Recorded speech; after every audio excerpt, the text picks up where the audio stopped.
Slide 2 includes a table indicating the number of complaints submitted that were resolved before entering the formal complaints process. We call this Slide 2 cases that were includes a table resolved at the early indicating resolution stage. Over the year, we have seen an upward trend in the number of complaints resolved early, which is a positive for both the customer and the service dealing with the complaint. Slide 2 also mentions the key learnings achieved, as well as the actions implemented as a result.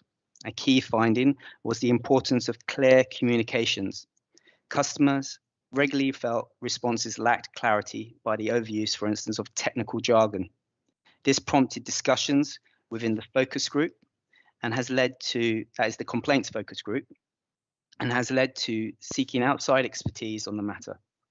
Jackie, can we go to slide 3, please? Thank you. Slide 3 offers a breakdown in the volume of formal complaints received at each stage and when they were submitted. In Q1, the total was markedly lower than the average for the previous year, but as we progressed throughout the year, the numbers increased sharply and then evened out in Q4. This resulted in a 16% rise in complaints for 2020-21. However, it is important to note that the Council saw an increase throughout the year in the number of customer interactions. This inevitably increased workloads, and acutely so, on those services that particularly saw an increase in complaints, such as housing repairs, that is, adult social care, and children's services. This is a trend that has been acknowledged nationally by other local authorities, and we believe puts into further context this 16% rise. It is also worth noting that the 16% increase came in the main from customers wishing to escalate to stage 2 of the corporate complaints process. This would include all such requests, even those that did not result in a stage 2 investigation. This means that whilst the Council managed more complaints in 2020-21, it does not necessarily correspond to a rise in the number of individual complaint cases. In summary, with the backdrop of 2020-21, we believe the rise in complaints is something to be monitored rather than worried about. The momentum achieved by the complaints focus group and current reporting processes in place will, I believe, allow us to do that. Jackie, can we go into slide 4, please? Thank you. Slide 4 offers a breakdown in the volume of complaints received by Directorate. As seen in previous reports, housing services maintenance repairs make up a large proportion of complaints. This is due to the nature and volume of the work the service provides, which proved more challenging with COVID social distancing rules. Therefore, the rise in complaints for community insight and change and the decrease for resource and assets compared to the previous year can be explained by housing services moving over to community insight and change in 2020-21 from resources and assets. Other than this, the distribution of complaints amongst directorates is consistent with previous years. For instance, Place and Growth received the highest volume of complaints, which we consider to be a result of it being responsible for a broad and wide-ranging number of services. Slides 5 to 8 offer information on each individual directorate, which I will not go into detail here. So it is now for me to pass on to Michael, who may wish to offer comment on the findings for Children's Services, which is in slide 9. Thanks very much for that, Dan. So my focus is predominantly going to be around those cases which are considered under the statutory children's social care complaints process, but I will also touch on some of the information that's been logged for corporate complaints received by Children's Services. But if we're focusing on the social care complaints, so looking back on the 2020-21 financial year, we've seen that there's been an increase in the number of cases that have been resolved at an early resolution stage, whilst at the same time, when comparing the number of stage 1 complaints that have been received, we've seen a reduction compared to the last 2 financial years, so down 37% when compared to 2019-20, and then down by 54% in comparison to 2018-19. So it's a strong statistical indicator to us that, and certainly from my engagement with the different service and team managers, that there's a lot more focus on resolving cases at this informal early resolution stage, which will involve sort of discussions with residents as opposed to sort of formal written responses, which is of course a very positive outcome, both in respect of the resource spent by staff, and in terms of the amount of time that a service user needs to spend communicating to us about their complaint. In terms of those cases that we've seen escalated to stage 2, there has been an increase in the last financial year. But when we're looking at it relatively, it's quite a small increase. So compared to last year, there were the 2 in the previous financial year. This year, we've seen that there are 6.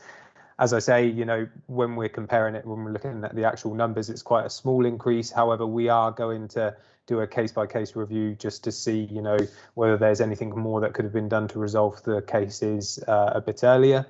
And then of those cases that were escalated to stage 2, we also had a further 3 that were escalated to stage 3 panel, 2 of which have been resolved and 1 that's still ongoing. So if I just touch quickly on the reasons that we're seeing for those cases, they're predominantly around alleged inaccuracies or dissatisfaction with assessment reports that are produced by social care teams. And then we also have received complaints in relation to the perceived poor attitude or conduct of staff as well. Again, that's sort of quite a common theme with complaints received for social care. In terms of, I guess, one of the key learning points that's come out in terms of a common theme from complaints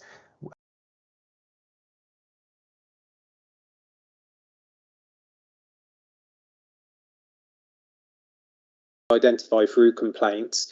I have been working closely with practice consultants within children's services, and what the practice consultants have done specifically in relation to that issue around perceived biased behaviour, they have been running bite-sized training sessions for social care staff across the directorate, with specific examples being that they did a few around issues of consent, use and tone of language in assessments, around assessments being evidence-based. So there's been a number that have been run, and that's going to be a continuation over the next financial year that I will feed into the practice consultants any themes that we're seeing from complaints, and then we will discuss the potential need for developing training sessions. So that's kind of an overview of the social care cases. In terms of the corporate cases, we've seen a bit of an increase in the number of formally recorded complaints for the SEND service. So this is largely connected, we believe, to some work that's been completed in cooperation with the service, just around their practices and processes for monitoring and recording of formal corporate complaints. So directly as a result of that, we've seen the numbers that we're seeing in terms of logging and reporting on increase, which is, of course, positive that they've now got a process up and running in their team. And then in terms of the other cases, as with previous years, we've seen some cases received by the corporate transport unit, which of course is often around decisions made on home to school transport, which is often a contentious issue for some service users. And yeah, that was everything that I had to update on. So thank you. Thank you, Michael. Jackie, can I pass it on to you now, please? Yes, of course. Yeah, just taking myself off mute there. So this is showing you just a sample of the general compliments that we've received across the year, just from a number of services across the council. Recently, we've developed a customer feedback survey, which is specifically for complaints. So this will be gathering feedback from customers following a complaint resolution. So once a complaint's been resolved, we'll ask customers to give us feedback essentially on their experience. So we can really kind of structure the feedback that's coming through and learn from it. We'll ask them to give us an overall rating about their experience and how essentially they feel that their complaint was dealt with. We'll also ask them how easy it was to complain to us, and also ask them to tell us about the people who dealt with their complaint. So, for example, did they take the time to listen? Did they manage expectations? Did you have an idea of timescales? So in addition to these compliments that are coming through from our customers, we're also going to proactively ask them for feedback following complaint resolution. This is then going to enable us to essentially measure how we're doing and make sure that the improvements that we're putting in place really are making a difference, a positive difference to our customers. And then finally, I'd just like to go through some key bits of insight with you. We've been working with the Complaints Focus Group, which is a cross-directorate group across the council looking to improve essentially the way that we deal with complaints. We've analysed recurring issues, recurring themes, and identified root causes for dissatisfaction from our customers. Much of that, as you've heard from Dan and Michael, really kind of centres around the way we communicate sometimes. So we've been swift to implement some improvements around that using the leverage from the Complaints Focus Group. So, for example, we've rebranded the complaints policy and raised awareness across the council around good practice complaints handling and reframing it essentially under kind of voice of the customer, as obviously their feedback is really, really important, and gathering that insight and learning from complaints is important to us. We are looking at developing a complaints training that also includes kind of the manner and tone when communicating and avoiding jargon, and building on some of the good stuff that Michael's doing with his colleagues in Children's Services. We've also launched in the last year an online complaints form, which has enabled us to give better reporting and monitoring of complaints. And people are gradually, because we've raised awareness about good complaints handling, good practice, people are coming to the team for further support and guidance for those that essentially sort of need it. We are going to continue to monitor and improve using the Complaints Focus Group and raising awareness and doing some good practice stuff, and hopefully improve the way continually that we deal with complaints. So if a customer does have cause to complain, we will resolve it as quickly as possible. But, you know, at the same time, learning from what's happened and making sure that we take that as insight for improving for the future. That's the end of our presentation. So I'm going to stop sharing now, and we're happy to take any questions. Thank you. Members, any questions on that? Ian. Thank you, Chairman. The one aspect that would perhaps be of concern to me if I was looking at those figures would be the percentage of the total complaints that are escalated beyond stage 1. Is that number, if you look over several years, is that percentage on an upward trend, or does it make random movements up and down from year to year? It's a really good question. Yeah, so what we found from year to year is that the trend has kind of been slightly up and down, but it's around the same. So it has been static over the last few years. Michael, I think, will come in on the children's ones because the social care ones are slightly different. If a customer causes to complain at stage 1 and they feel that their complaint either hasn't been listened to, or if they feel that there's a need to escalate, then obviously we do look at it at stage 2 to make sure that, you know, that is essentially it, that they can escalate to stage 2 and that their questions haven't been answered at stage 1. So in terms of percentages, they have remained fairly static, I think, over the last few years. Michael, did you want to come in and make comment about the children's one? Yeah, of course. So I guess for the social care complaints, it has remained relatively consistent when compared with, you know, the more recent financial years.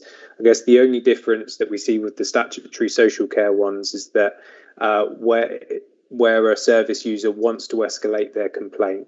They have the right to do so, which is different compared to the corporate cases, because corporate cases are looked at almost in terms of the merit for escalation. And whilst we are planning on doing sort of like almost a case review of those that have been escalated in the last financial year to see whether there is anything more that we could have done to have resolved the cases earlier, in terms of the ones that I've had a look at already, it's often in those instances where we are delivering a message that is both sound, you say if it's to do with an assessment decision, the message that we're delivering is clear and the reasoning behind the decision is completely fair, but it's just simply the case that the service user disagrees with that decision, and because they disagree with it, they often request escalation. And because of that difference between the almost the right to escalate compared to the corporate process, we are required to escalate. Okay, thank you. Abdul? Thank you, Chair. Quarter three seemed to be extremely high. I was wondering if there's any reason why quarter three was that much worse off than rest of the quarter one. And I understand you mentioned about housing maintenance, and I've reading through school transport and children's services and etc.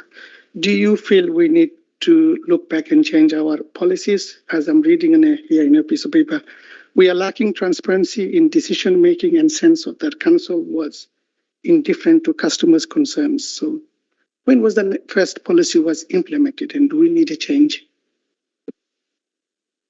Yeah, thank you. So in terms of the way that we deal with complaints, that's the improvements that we want to make. So customers feel that maybe we lack some transparency because of sometimes the language that we're using. So what we're trying to do across the council now in terms of the responses that we give is give a much more clearer response, a simpler response, and explain to the customer exactly what it means to them. And I think that's a lot of what's coming through in terms of complaints around lack of transparency, is that sometimes it is full of jargon or legislative words, which customers don't always understand or relate to, because it obviously they won't. So we need to make sure that in our responses we are making sure that we're being very, very clear about how we respond. Okay, thank you. Angus. Thanks, Chairman. Been strange times, and I suspect there are very many complex reasons in this period that we're looking at for the different levels of complaints during the different lockdown stages. Added to that, many people have had more time to think up complaints in certain areas. So I don't think we could micromanage the study of complaints in this period. We're interested in people's views on that. And therefore, I wrote down sort of the number of complaints versus severity of it. But again, I think because of the strange times we've been in, it'd be interesting to your view as to whether we can really analyse in a normal way, or the way we would have done, let's say, 2 or 3 years ago, the complaints. Just one other question or point. You mentioned about jargon, and gosh, we're all guilty of it, aren't we? How do we get the team who answer these complaints aware of what is jargon to the general public? Because we're so used to using all the phrases in our day-to-day life within the council. Absolutely, thanks, Angus. So going to your first point around measuring the same sort of thing across this last period, I mean, you are absolutely right. People have been home a lot more, so they've noticed a lot more things. So obviously they report a lot more things, and maybe they raise a few more complaints, and that's exactly what we've seen. Around housing, we've seen quite a few complaints around housing repairs in particular, as Dan stated, essentially because the housing repairs team couldn't do as much because of all the COVID safety requirements that they quite rightly had to undertake. So there were a few complaints about timescales of deliverables and expecting things to be done slightly quicker. So we've had to explain and manage expectations in a better way. So those are things that we can do things around advising customers why it's taking a little bit longer, but it's also to keep everyone safe. So there was communication around that particular area. Giving that example is something that we really did work on with the housing teams. So you're right. It's been a whole mixed bag of things that have come through over the last period. The Ombudsman as well, they closed their doors, so that made an impact, and you'll see that Ombudsman inquiries dropped off because they did close their doors and they didn't open for a few months, from March, I think it was from March to July. So that obviously had an impact as well through what we were seeing. In terms of the jargon, we're working on a development plan and learning plan programs so that we can give people proper training on not only handling complaints, how to deal with complaints, but also how to write responses or how to verbally convey responses. Part of the good work around early resolution, actually, that we're seeing great results in, is that if we treat every complaint as an early resolution in the first instance, we can't do it always, but maybe in the first instance, then it's easier if we pick up the phone and put that human element into it rather than a huge long email or a letter, and then obviously the jargon then starts to creep in. What we're trying to do with people is say, look, if it's something that we've done wrong and we can fix it really quickly, rather than just write an email response or something, let's just pick up the phone. If that's okay with the customer to communicate in that way, let's pick up the phone or find a different way of communicating with them so that we can get across that real human aspect and really explain to customers, and then customers get the opportunity to ask questions back to us in that way. So that's really helped over the last few months, certainly. Thank you for that. I saw one complaint response a few months ago in the housing side, and it was 3.5 pages. And I think I would have had difficulty understanding it, knowing the case. So I think that you're on the right track. Thank you. Yeah, thanks, Angus. Thank you. Imogen. Where would I see complaints about grass cutting? Because judging by what I see on Facebook, that should be the tantamount most thing that people complain about. So, Imogen, that should come into the next time's report. So this is obviously for report 2020 to 2021. So the cut-off was obviously at the end of March, but some of that will be in the next quarter's report, because obviously there's been quite a lot of rain, quite a lot of sunshine. So over the last month or so, that's when we have been getting a few inquiries about grass cutting. That's true. Okay, thank you very much. Members, any other questions? Doesn't look like it. So thank you for the very clear report, and thanks for taking time out of your evenings to step us through it. Thank you very much. Thank you, everyone. Thank you. So that brings us on to item number 19, which is the corporate risk register. So I think, Andrew, you starting on this one? Yes, thank you, Chairman, and good evening, members. So if I could just take you through the report, it's in your pack on pages 13 to 37. Usual format that you're hopefully well used to now. Just to sort of bring out the headlines, it is only a few weeks, just last month, that you last looked at the register, so not a long period in between, and not a tremendous amount of change. But just a few things I just wanted to bring to the committee's attention. So firstly, we've got one new risk that's been added to the register, and this is risk number 20, which is around the Public Protection Partnership.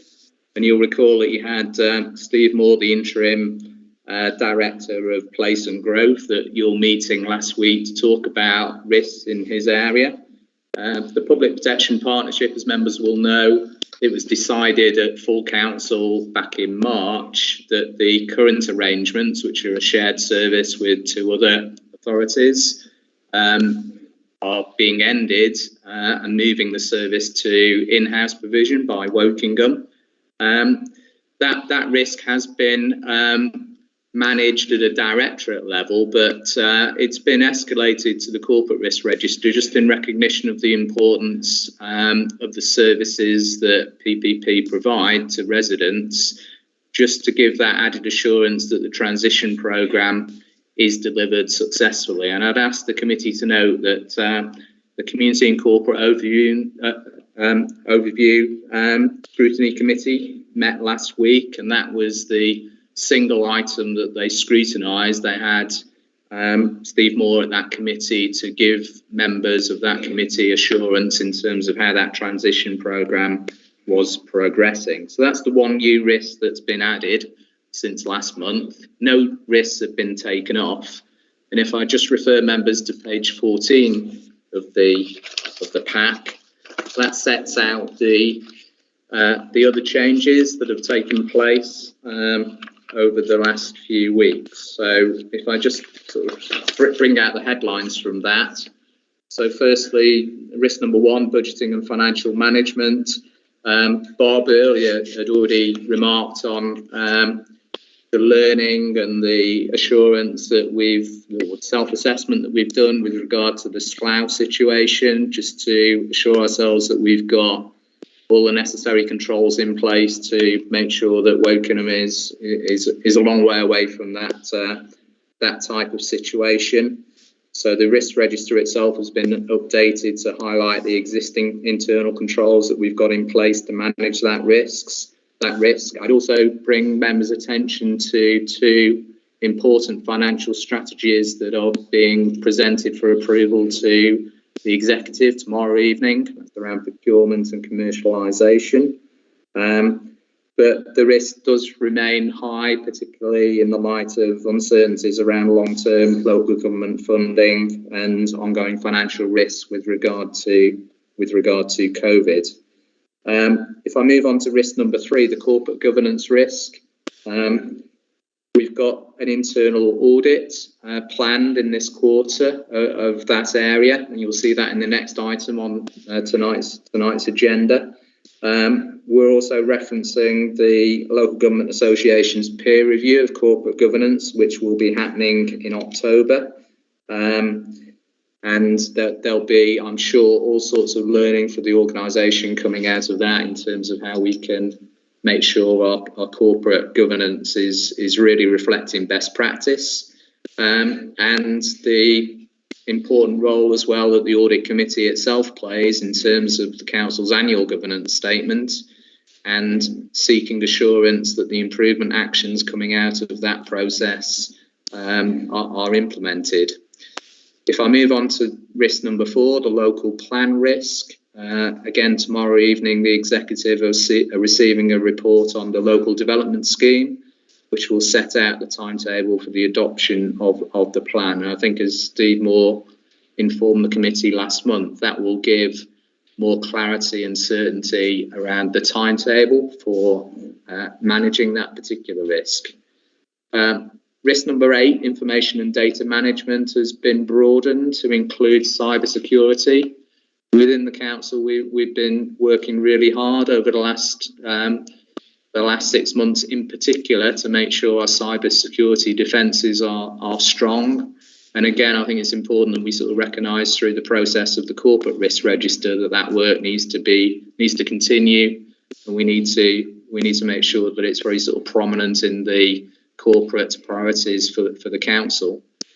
I think in terms of, I won't say anything more about the other items at the top of page 15. So I think that's probably the key points that I wanted to make in terms of tonight's report. Just a final comment from me, just sort of looking forward. We expect to do more work through the corporate risk management group, which is senior officers from each directorate meeting together regularly to make sure that we've truly got a sort of corporate council-wide approach to risk. And we'll be doing more work over the next few months with that group and indeed with the corporate leadership team. And that I think the committee will start to see the outputs and outcomes from that in terms of future reports over the next couple of meetings, in terms of how we present the risk register, hopefully make it more straightforward and clear for members and for the public. I'd also just bring to your attention on your forward plan. In September, we're due to look at the risk management policy. So I think, again, that's an important role for the Audit Committee, just to flag up that we do have regular reviews of our risk management policies in Wokingham, and the committee's got an important role to play in terms of assuring yourselves that that policy remains effective. And then finally, just to talk a little bit about risk management training. So you'll see on one of the later reports tonight around training and development opportunities for the Audit Committee. I'm proposing some training, or at least briefing, for members of the committee later on in this financial year, specifically around strategic risk management. So that's just a sort of pointer to the things that we've got planned for later on in the financial year. But very happy to take any questions on any of what I've just said, Chairman. Thank you very much. Members, any comments, questions on that? Ian. Thank you, Chairman. My experience suggests that it's when you make major changes in procedures, in processes, that you actually run considerable risks of things going wrong, particularly unexpected costs. So in a sense, I'm not surprised that the PPP transition is on the risk register now. What I am perhaps a little surprised is it's not slightly higher. You mean in terms of the assessment of the risk itself? Yeah, I think that's a fair observation. Well, I'll certainly take that back to the team, and we'll have a look at that again. As I say, I would refer you to the minutes of the Community and Corporate ONS from last week, because I know they had a thorough briefing from Steve Moore around that. But I'll certainly take that point back, and we'll look again at whether that risk is appropriately assessed. Okay, thank you. Anybody else? Imogen. I know that recently we heard about the domestic abuse contract and what's been happened with that. And I know that there was discussions about the accommodation for domestic abuse victims. I'm just kind of wondering, is that on? I can't see it on this list, or should that be on this list, or is that too new to be on this list? Yeah, again, Imogen, if I could take that back, I think it's a fair observation. What I would say in terms of the risk management process for the council is what you're seeing tonight is, if you like, the top of the pyramid in terms of risk management. It's the corporate risk register. Every directorate has its own risk register, and indeed individual services have even more detailed risk registers, and indeed even below that we've got risk registers for individual projects. So there is a hierarchy of risk management activity that's taking place. But again, I think it's a fair challenge to say whether that is a particular issue for the council that should be escalated further onto the corporate risk register. So I'll come back to the committee on that particular point, Chairman, if that's okay. Thank you. Thank you, Chair. Just for a query, our looked after children, does this came under safeguarding children and young people? Just for clarification.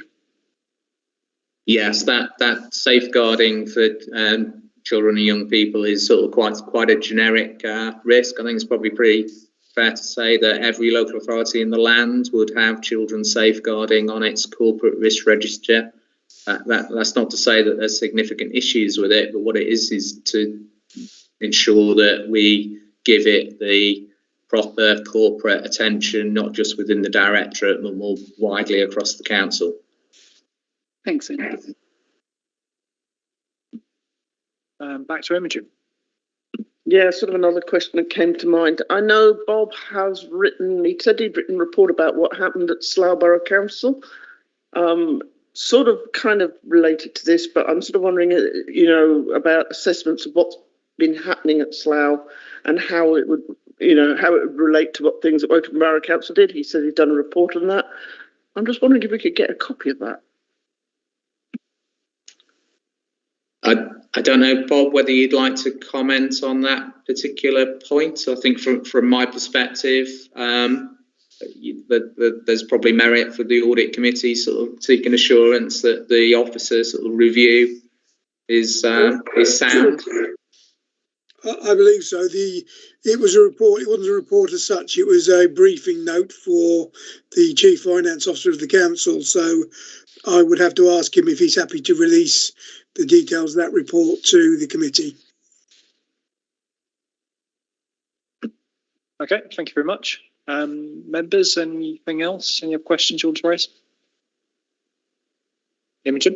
Daniel, are you okay for us that to be something that we have brought here? And probably it would need to be updated because it's happened, things have moved on since probably you wrote it. Yeah, I think I think what Bob said was reasonable. That he'd take a check into it, and if it's a suitable publication, and Graham's happy for it to go out, then we'll do that. But I'll take that offline with Bob. But I agree with Andrew's point that it would be good to get it here if it's possible. That's what I'm saying. It'd be good to see it and make sure that everyone's thought about it. Thanks. Yeah, I hesitate to commit, but yes, we definitely should have it without knowing the contents and whether that be appropriate. But I agree with you in principle. I think it would be a good thing. Anybody else? Doesn't look like it. Andrew, thank you very much. Thank you very much for that. Are you up again? Because I think Catherine might not be on the line. Yes, yeah, it's me, I'm afraid, Chairman. Yes, Catherine Hickman sends her apologies. She's unable to be with you this evening. However, the report that you've got, pages 39 to 41, I think is quite straightforward. So you'll recall that certainly for this year, we've moved to a quarterly planning process for internal audit, given the uncertainties around COVID in particular. So what you've got presented to you this evening is the Q2 report, July to September this year, of what the internal audit team is focusing on.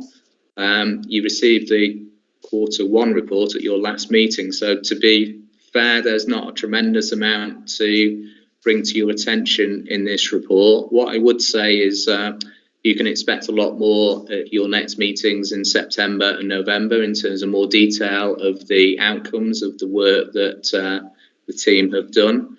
What I also wanted to just bring to the committee's attention is we've tried to reinforce the links between the planned work for internal audit and our last item, the corporate risk register.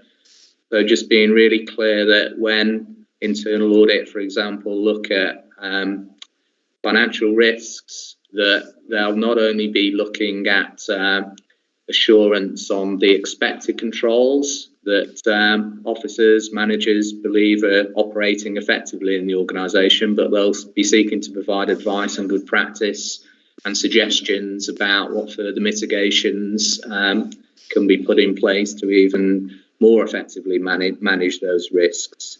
The only other thing I'd just like to say, Chairman, is just to bring to your attention on page 40, there's a comment in the final paragraph of the narrative on page 40 about the fact that the Royal Borough has given notice that they intend to leave the shared service from the 1st of April next year. Members will recall that internal audit has been a shared service now for just over 7 years.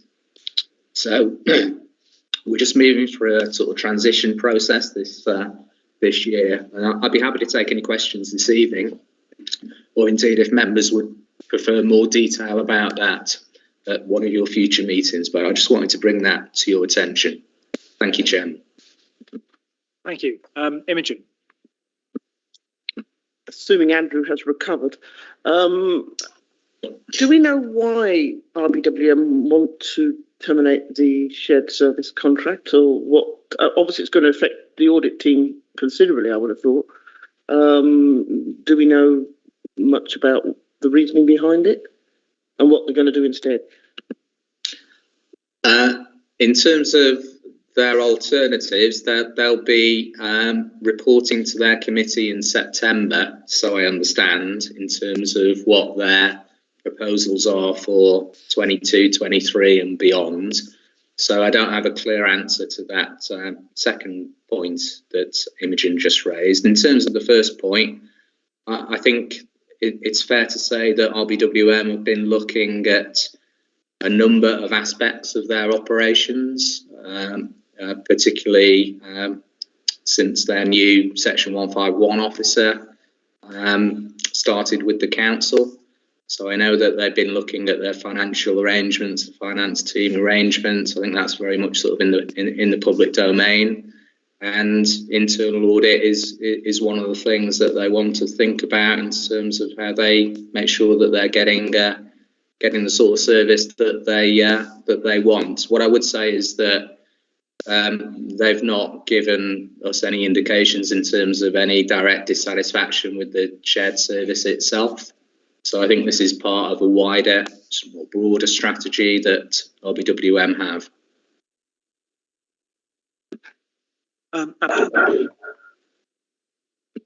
Thank you. Andrew, how much impact is going to be on our financial impact in this para then? I can't answer that question right now. We're still sort of working through the impact of what that actually means. What I would say is that the team's really clear in terms of its focus on Wokingham and delivering against Wokinham's internal audit plan. And whilst we will from next year be losing RBWM, the team does also provide internal audit services for other councils, and that has a direct benefit to Wokingham taxpayers in terms of the income that brings into to Wokingham. And part of the sort of strategy for the future is looking at what further income generation opportunities through a more commercial approach might be available. But I think to try and answer your question, it's a bit of a work in progress at the moment, and that's why perhaps later on in this year I could come back to the committee with something somewhat more tangible in terms of what that impact is. All right, thank you. Angus. Thank you, Chairman. Just following up on that one, Andrew. Every time every council is offered the chance of joining up with another council, it's always to save money. So when you come back to us, will you then be able to assess whether this will then cost us more money? I'm not convinced of the answer you're going to give, but be very interested when it comes.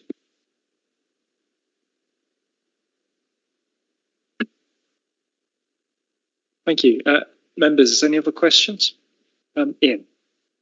Thank you, Chairman. I can see the corporate risks listed that are on the schedule for internal audit. Is there a future plan to look at the PPP transition? Is that scheduled in at any time later in the year? It's not scheduled at this point in time, Ian, but I think it's a really good call, particularly given the last item, and it'd be something that we could prioritise for the Q3 plan, so from October onwards, to build that into our planning. Okay, thank you. Any more from members? Just looking around, doesn't look like it. Thank you very much, Andrew. And I think, is it a hat trick of agenda items for you? It is, yes. It's the committee's unlucky night, having me 3 times in a row. So, yeah, just around training and development for the audit committee. So this is pages 47 to 49. It's just a very simple report, as members will see. What I think it's proposing is really a sort of mixed economy approach to training and development. So I think it's probably fair to say that it's an area that we need to focus on more moving forwards.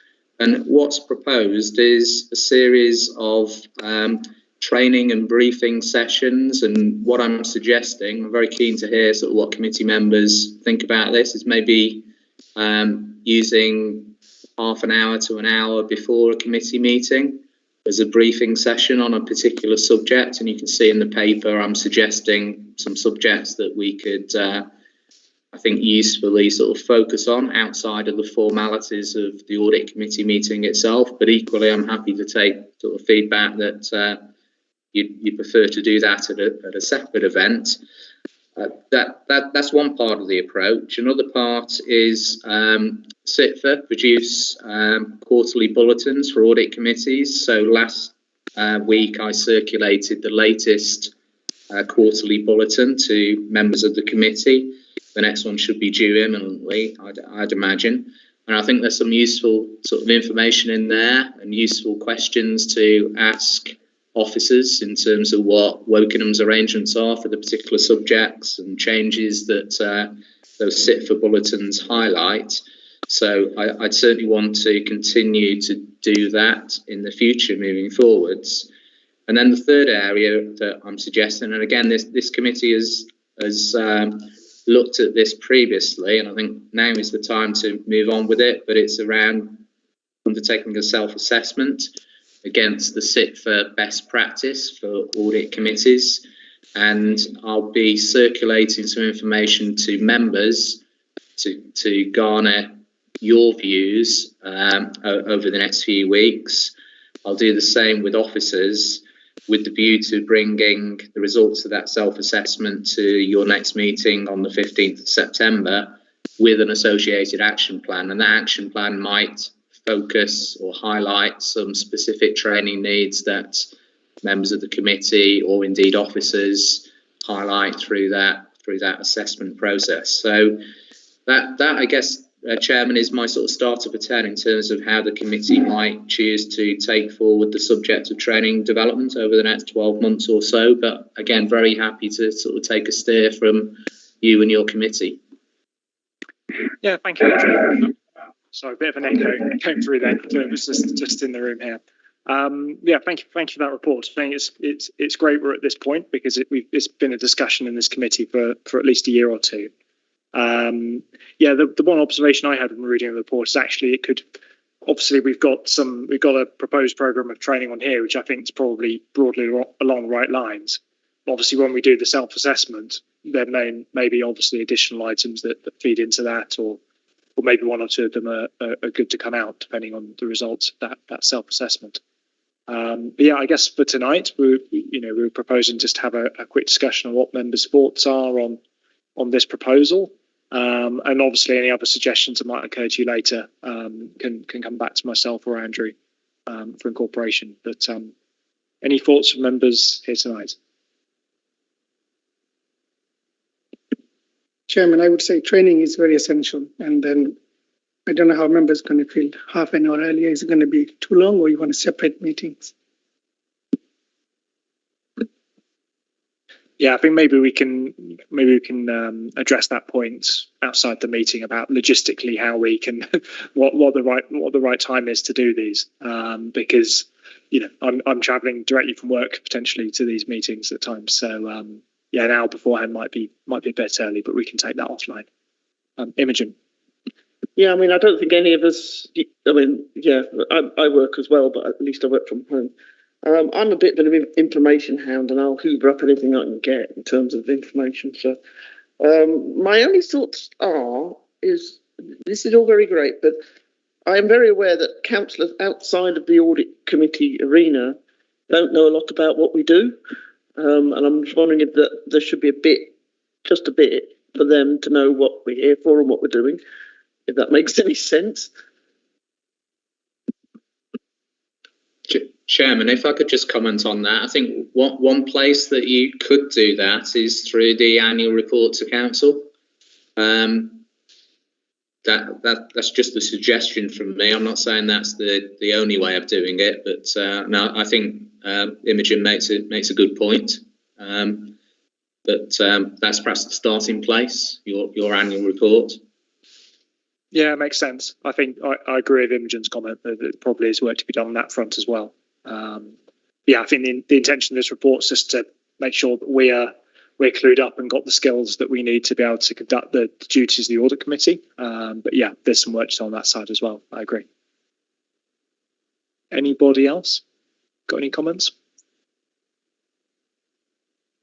No, doesn't look like it. So I guess we can take this proposal away. This can be the framework of what we start with, and then we'll see what comes out of the forthcoming self-assessment. Thank you. Thank you. So flicking back to my agenda, the next is just the forward programme, which you've got in your printed agendas in front of you. Any comments from members on the forward programme? Angus. Just for absolute clarity, I think there was, and maybe I missed the final, I'm sure somebody sent it out, probably Madeline, as to whether it is the 15th or the 22nd of September. Yeah, I think it's been confirmed that it's moved to the 15th now.